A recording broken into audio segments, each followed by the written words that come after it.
Sir, Congress నేత Telangana Congress incharge Meenakshi Natarajan Rajya Sabha అభ్యర్థిత్వాన్ని తిరస్కరించడం ఎంతవరకు సబబు?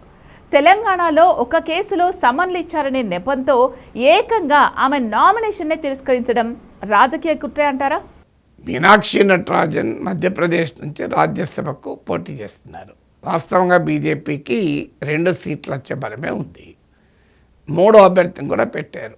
ఎందుకు పెట్టారంటే కాంగ్రెస్ పార్టీ నుంచి ఎమ్మెల్యేలను పోచింగ్ చేయొచ్చని పెట్టారు.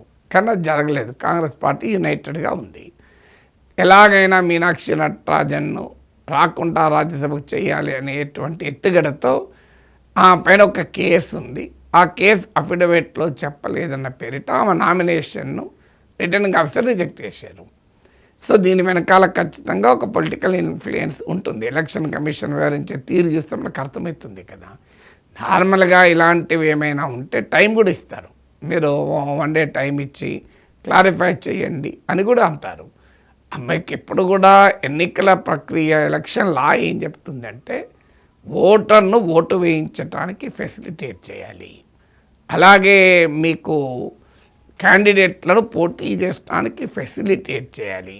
అదన్నీ వదిలేసి నువ్వు ఎవరిని ఎలా అడ్డుకోవాలని ఆలోచిస్తే ఎట్లా?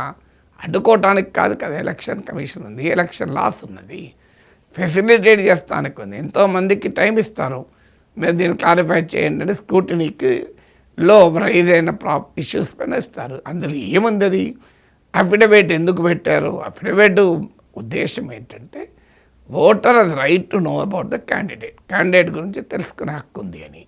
అందువల్ల ఆస్తిపాస్తులు అలాగే క్రిమినల్ కేసులు చెప్పాలి. ఇప్పుడు ఆ మీనాక్షి నటరాజన్ కాంగ్రెస్ పార్టీ చెప్పేదంటే అది కేసే కాదు, ఎఫ్ఐఆర్ఏ దాఖలు చేయలేదు, ఓన్లీ షోకాజ్ నోటీస్ ఇచ్చారంతే. అందువల్ల కేసే రిజిస్టర్ కానప్పుడు కేసు గురించి ఎలా మెన్షన్ చేస్తానో వాళ్ళు అంటున్నారు. ఏదైనా స్క్రూటినీలో ఇష్యూ వచ్చినప్పుడు పరస్పరం విరుద్ధ క్లెయిమ్స్ ఉన్నాయి కనుక బీజేపీ ఏమో కేసు ఉంది, అఫిడవిట్లో చెప్పలేదంటున్నారు. కాంగ్రెస్ ఏమో లేదు, అది కేసే కాదు, కోర్టు కాగ్నిజెన్స్లోకి తీసుకోలేదు అంటున్నారు. ఏముంది, దాన్ని వెరిఫై చేస్తున్నకు 1 డే టైం ఇస్తే సరిపోతుంది కదా. కానీ ఆగమేఘాల మీద ఆమెను పోటీకి అనర్హులు చేస్తే అది ఏ రకమైన మెసేజ్ పోతుంది అంటే డెమోక్రసీలో ప్రతిపక్షమే లేకుండా చేయాలనుకోవడం కరెక్ట్ కాదు కదా.